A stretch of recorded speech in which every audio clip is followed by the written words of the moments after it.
안녕하세요. 오늘 저희가 좀 깊이 들여다볼 자료는요. 지난 8월 31일 주일 예배 설교 녹음 파일입니다. 네. 이게 뭐랄까, 단순히 복을 받기 위한 거래 같은 신앙 말고요. 진짜 순수한 감사에서 나오는 헌신, 또 하나님을 향한 믿음의 본질, 이런 걸 좀 깊이 파고드는 내용이더라고요. 맞습니다. 바쁜 일상 속에서도 뭔가 좀 핵심적인 영적 통찰, 이런 거 얻고 싶으신 당신에게는 딱 맞는 시간이 될 것 같습니다. 네, 그렇죠. 이 설교가 특히 그 한나하고 사오랑 일하기를 아주 선명하게 딱 대조시키거든요. 아, 네네. 그러면서 우리가 하나님 앞에 나아갈 때 그 마음의 동기, 이게 얼마나 중요한지를 강조하고 있어요. 단순히 그냥 겉으로 보이는 어떤 행위, 이걸 넘어서 마음 중심에서 나오는 그 순수한 헌신이 왜 중요한가? 그리고 그게 또 어떻게 하나님을 감동시키는가? 뭐 이런 것들을 좀 자세히 살펴볼 겁니다. 시작부터 흥미로운 게 참된 예배는 회개에서부터 시작한다, 이렇게 강조를 하더라고요. 네, 맞아요. 그 설교 시작 전에 불렀던 찬양 가사처럼 내 영혼 거룩한 은혜를 향하여, 내 마음 완전한 하나님 향하여, 이런 마음으로 나아가려면 먼저 내 죄를 고백하고 용서받는 과정이 있어야 온전한 예배가 된다. 뭐 이런 이야기였죠. 이게 순수한 헌신의 첫걸음이다, 이런 맥락인가요? 정확합니다. 아무래도 죄가 있는 마음으로는 하나님하고 이렇게 깊은 교제를 하기가 좀 어렵잖아요. 그렇죠. 그러니까 회개를 통해서 먼저 마음을 깨끗하게 하는 게 우선이다. 이런 말씀이죠. 그리고 이렇게 깨끗해진 마음에서 이제 자연스럽게 나오는 게 바로 순수한 헌신이라는 거고요. 아하. 이 설교에서는 한나의 이야기를 아주 대표적인 예로 들고 있어요. 잘 아시는 것처럼 한나가 아이를 못 낳아서 그 깊은 슬픔 속에서 정말 간절히 아들을 구했잖아요. 네, 그랬죠. 그리고 응답으로 이제 사무엘을 얻게 되는데, 근데 진짜 놀라운 건 그렇게 애타게 원했던 아들 사무엘을 다시 하나님께 바치기로 서원하고 또 실제로 그렇게 했다는 거잖아요. 네, 맞아요. 설교에서도 이 행동의 동기를 되게 중요하게 다루던데 이게 혹시 아들 바치면 하나님이 더 복 주시겠지 이런 계산적인 마음은 아니었다 이 말씀이시죠? 바로 그겁니다. 그게 핵심이에요. 설교에 따르면요, 한나가 사무엘을 바친 결정적인 이유는 다른 게 아니고 아들을 얻는 그 과정 있잖아요. 네, 과정. 그 과정을 통해서 하나님의 살아계심, 또 그분의 그 놀라운 능력을 너무 생생하게 체험한 거예요. 아, 그 엄청난 은혜에 대한 감격, 감사가 너무 커서 이제는 더 이상 나 자신의 만족이나 유익을 위해서가 아니라 그냥 오직 하나님 그분 자체를 위해서, 그분의 영광을 위해서 가장 소중한 아들을 기꺼이 드릴 수 있게 됐다. 이런 설명입니다. 이게 바로 과거에 받은 은혜에 대한 순전한 감사에서 나온 헌신인 거죠. 과거의 은혜에 대한 감사에서 출발한 헌신? 듣고 보니까 그게 정말 중요한 포인트네요. 네네. 이런 헌신은 미래에 뭘 받을까 기대하는 게 아니니까 설령 당장 결과가 안 좋거나 어려움이 와도 쉽게 흔들리지 않겠네요. 맞습니다. 설교자분도 그런 순수한 마음의 헌신은 대가를 안 바라니까 외부 상황에 따라서 기뻤다 슬펐다 하지 않는다고 설명해요. 바로 그 순수한 중심을 보시고 크게 감동하셨다. 그래서 한나가 구하지도 않았던 새 아들 두 딸을 더 선물로 주셨다. 이렇게 이야기합니다. 와. 여기서 중요한 건 복 받았다. 이게 결과가 중요한 게 아니라 한나의 그 순수한 마음이 하나님의 마음을 움직였다는 거죠. 그렇군요. 한나 이야기가 그런 순수한 헌신의 감동을 보여줬다면 이제 설교는 그 반대 경우도 좀 날카롭게 지적하더라고요. 헌신이 좀 변질될 때 위험성? 네, 사울 왕 이야기죠. 네. 그리고 투자 같은 신앙? 설교 중에 나왔던 그 한 어머니 이야기도 좀 인상 깊었어요.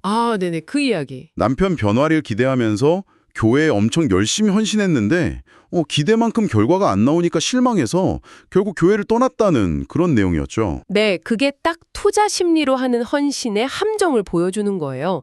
내가 이만큼 시간 들이고 정성 쏟았으니까 하나님은 적어도 이 정도는 해주셔야지 하는 어떤 계산? 그렇죠. 네, 이런 신앙은 자기 기대에 못 미치는 결과를 딱 마주하면 그날 쉽게 원망하고 실망하고 결국 하나님하고 관계 자체가 멀어질 수 있다는 거죠. 이 설교는 이스라엘 초대 왕 사울의 그 결정적인 실수가 바로 이런 잘못된 동기에서 나왔다고 분석을 해요. 블레셋하고 큰 전투 앞둔 상황 말이죠. 네, 맞아요. 제사 지내야 할 사무엘 선지자는 안 오고 병사들은 적군 보고 무서워서 흩어지고 진짜 절체절명의 위기였는데 여기서 사울이 결국 하면 안 되는 선택을 하죠. 그렇습니다. 너무 다급해지니까 사울이 기다리지를 못하고 자기가 직접 번제물을 가져오라고 해서 제사를 드려버려요. 아이고. 설교자는 여기서 사울의 문제를 크게 두 가지로 보는데요. 첫째는 명백하게 방식의 문제예요. 율법을 보면 제사는 레위 지파 제사장만 드릴 수 있거든요. 예, 그렇죠. 근데 왕인 사울이 이걸 어기고 직접 했다는 건 하나님의 명령을 그냥 정면으로 어긴 거죠. 그런데 설교에서는 그 방식의 문제보다 더 근본적인 걸 지적했죠. 바로 그 동기. 맞습니다. 그게 사실 더 심각한 문제였어요. 사울이 제사를 드린 진짜 이유가 하나님께 영광 돌리고 도움을 구하려는 게 아니었다는 거예요. 아, 그의 주된 목적은 지금 눈앞에서 막 흩어지는 병사들, 그 마음을 좀 수습하고 군대 사기를 높여서 어떻게든 이 전쟁에서 자신이 이기는 거였어요. 결국 자기가 이기려고. 네. 결국 하나님을 경배하는 그 신성한 제사마저도 자기 목적 달성하는 도구로, 그러니까 병사들 붙잡아두는 수단으로 써먹는 셈이죠. 하나님보다 당장의 그 군사력 유지, 이걸 더 중요하게 생각한 그 불신앙이 딱 드러나는 부분입니다. 듣고 보니 사울한테는 과거에 하나님만 의지해서 진짜 말도 안 되는 승리를 했던 경험? 예를 들면 다윗이 골리앗 이긴 것처럼 그런 체험적인 신앙이 좀 부족했나 봐요. 네, 그럴 수 있죠. 그래서 위기가 오니까 그냥 눈에 보이는 병사 수, 이런 인간적인 방법에 더 매달렸던 거군요. 설교에서도 만약 다윗이었다면 달랐을 거다 이렇게 비교하던데요. 네, 설교가 이제 상상하게 만들죠. 다윗이었다면 어땠을까? 다윗은 골리앗 앞에서 창이나 칼이 아니라 만군의 여호와의 이름으로 나갔잖아요. 네, 그렇죠. 전쟁은 여호와께 속한 것. 맞아요. 전쟁은 여호와께 속한 것이라고 선포했던 사람이니까 그런 믿음이 있었기 때문에 설령 병사들이 다 도망간다 해도 하나님 한 분만 같이 계시면 충분하다. 이런 확신으로 끝까지 사무엘을 기다렸을 거다라고 설교는 이야기합니다.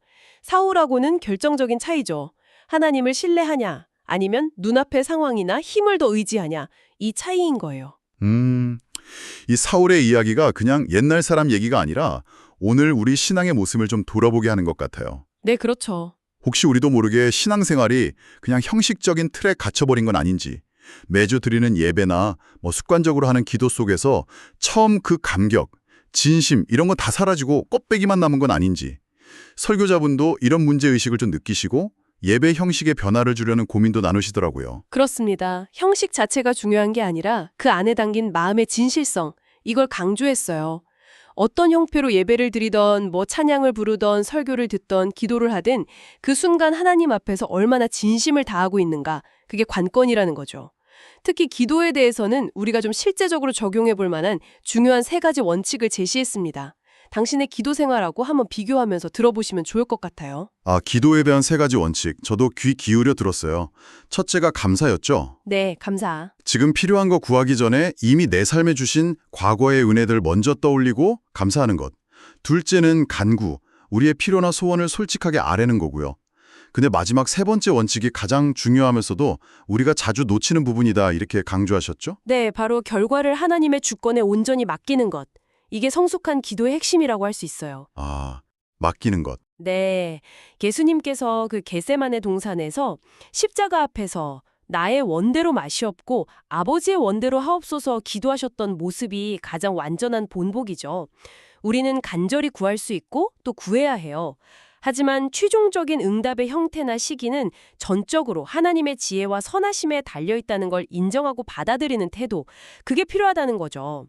근데 현실에서는 이 3번째 원칙, 실천하기가 참 어려운 것 같아요. 어렵죠. 네. 내가 원하는 대로, 내가 원하는 딱 그 시간에 응답이 안 되면 하나님한테 막 서운한 마음 들고 심하면 실망해서 아예 신앙을 떠나버리는 경우도 있잖아요. 맞아요. 많죠. 설교에서도 이런 모습을 꼭 그 부모님한테 장난감 사달라고 막 떼쓰는 아이 같다고 비유하셨고요. 정확히 보셨습니다.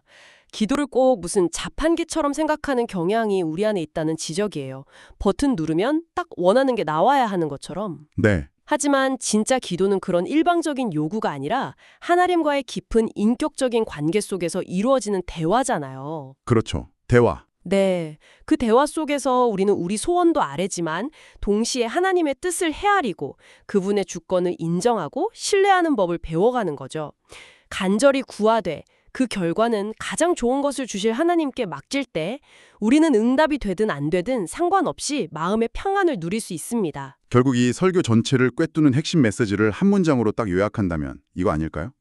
진정한 믿음이란 내가 원하는 결과나 처한 상황과 관계없이 하나님 그분만으로 충분히 만족하고 감사할 수 있는 상태, 거기에 이르는 것. 네, 바로 그 지점입니다. 설교자는 이걸 강조하려고 그 위대한 신학자 어거스틴의 유명한 고백 있잖아요. 하나님, 당신은 우리를 당신을 향하도록 창조하셨기에 우리 마음이 당신 안에서 쉴 때까지는 평안이 없습니다. 이런 맥락하고 같이 가는 거죠. 하나님은 당신 자신을 주셨으니 그분만으로도 충분하다. 이런 정신. 이게 어려움 속에서 필요한 걸 구하지 말라는 뜻은 절대 아니고요. 네네.